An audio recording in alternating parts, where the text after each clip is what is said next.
Both Major League Soccer and the National Women's Soccer League are the longest-running top-division soccer leagues in American history for their respective genders. Read about past, failed leagues, though, and both MLS and the NWSL seem less like success stories and more like echoes of the not-so-distant past. It's worth wondering, could either league still fail? Some of the similarities between MLS and the 1968-1984 version of the North American Soccer League, think Pelé and the Cosmos, are hard to ignore. The NASL grew quickly through expansion, even as its established teams struggled. Several MLS sides have fallen behind, as the league adds new teams virtually every season. Enthusiasm for a few of the NASL's teams was counterbalanced by apathy among others. Likewise, several MLS sides draw enormous crowds while others, irrespective of the product on the field, struggle to draw fans. The similarities are even more striking on the women's side, which saw two leagues close shop in less than a decade. Both the Women's United Soccer Association (WUSA, 2001-03) and Women's Professional Soccer (WPS, 2009-11) began with optimistic visions of being the best women's league in the world. Both leagues had trouble attracting sponsors, fans and committed ownership. Both had to close down when the money ran out. Even though the NWSL has lasted into a sixth year and is thriving in several cities, the league last off-season lost two franchises that were unwilling to continue losing money. The biggest difference on the MLS side is the money at stake. NASL teams split it around the map, folding at the drop of a hat because their owners had invested so little that folding or moving a team made perfect financial sense.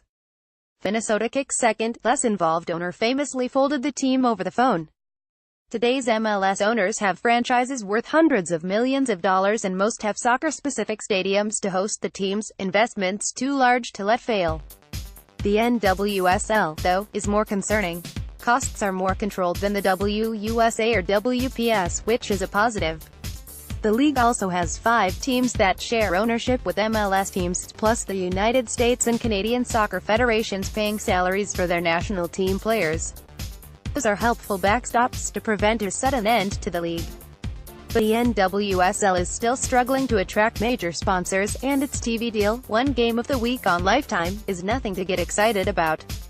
Except in Portland, attendance has flatlined. As the Boston Breakers and FC Kansas City showed this off-season, owners have no trouble writing off their investments and closing their doors. Ultimately, franchise instability doomed other leagues, and it's the biggest threat to the current ones. Fans, sponsors and broadcasters will have a hard time getting on board when any team might vanish. Stability has to be the main goal for both leagues. MLS, with its ever-rising costs, probably has accomplished that. The NWSL, though, is still searching. Short takes: the opening of Los Angeles FC's new stadium last week was marred by fans who, in the manner of so many Mexican team fans, hurled a homophobic slur in unison toward the opposing goalkeeper after every goal kick. To LAFC's credit, the club immediately announced it would eject any fans doing the chant and cancel their season tickets, a zero-tolerance policy that hopefully stands as an example for teams south of the border.